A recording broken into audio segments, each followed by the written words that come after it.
एक गृहिणी रोजाना की तरह आज फिर ईश्वर का नाम लेकर उठी।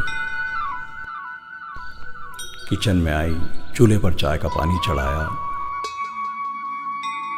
बच्चों को जगाया और छोटी बच्ची को गोद में लेकर सास ससुर को चाय देने आई। फिर बच्चों का नाश्ता तैयार किया, बच्चों को नाश्ता कराया, बीच बीच में दौड़ दौड़ कर बच्चों को ड्रेस भी पहनाई। मेज से झूठे बर्तन इकट्ठा किए, तभी पति की आवाज आई। अपने पति के लिए उनकी पसंद का नाश्ता तैयार कर टेबल पर लगाया था कि छोटी ननद आई और यह कहकर गई, भाभी मेरा भी नाश्ता लगा देना। देवर भी आ गया, कहने लगा मुझे भी जल्दी जाना है। पति और देवर ने नाश्ता किया, अखबार पढ़कर ऑफिस के लिए निकल चले।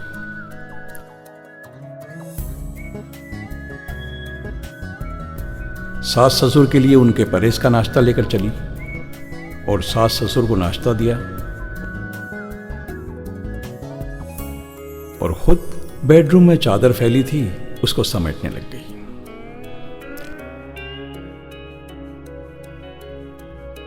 अभी तक 11 बज चुके थे। घर की डस्टिंग कर ही रही थी कि कॉल बेल बजी।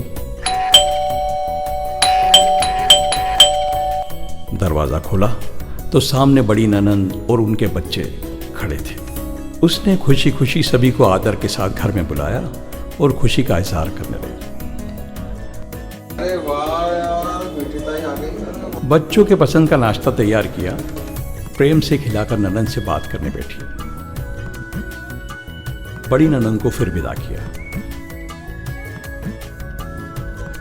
अब 12 बज गए थे तो तेजी से फ्रीज से सब्जी निकाली और फिर किचन में दोपहर के खाने की तैयारी में जुट गई। खाना बनाते बनाते अब दोपहर के 2 बज चुके थे। बच्चे आ गए थे तो उन्हें खाना खिलाया। इसी बीच छोटी ननंद और देवर भी आ चुके थे। उसने सभी के लिए मेज पर खाना लगाया और खुद रोटी बनाने में लग गई।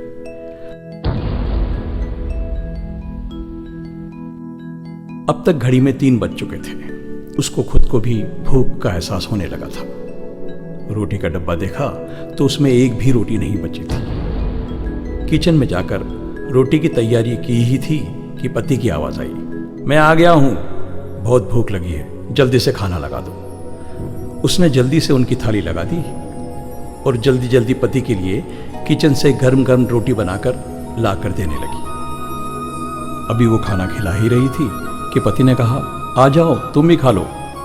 पति के कहने पर पुनः उसे याद आया कि आज सुबह से कुछ खाया ही नहीं। इस ख्याल के आते ही वो पति के साथ खाना खाने बैठ गई। पति ने दाल के कटोरे के लिए हाथ आगे बढ़ाया। वो तुरंत अपनी थाली छोड़कर कटोरा उठाकर दाल देने खड़ी हुई। जाने किस चीज की ठोकर लगी और दाल सीधे पति के शर्ट पर जा गिरी। पति ने तमतमा कर पत्नी की ओर गुस्से से देखकर बोला, क्या करती हो तुम? मुझे अभी मीटिंग में जाना था।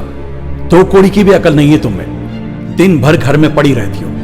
बाहर जाकर काम करो तो समझ में आएगा। बस घर में रहकर मजे करना और मुफ्त की रोटियां तोड़ो, मुफ्त की रोटियां तोड़ो, मुफ्त की रोटियां तोड़ो। खड़ी हुई पत्नी की आंखों में आंसू आ जाते हैं। वो रोटी उठाकर देखती है और मन ही मन बोलती है, मुफ्त की रोटी, मुफ्त की रोटी, मुफ्त की रोटी, मुफ्त की रोटी।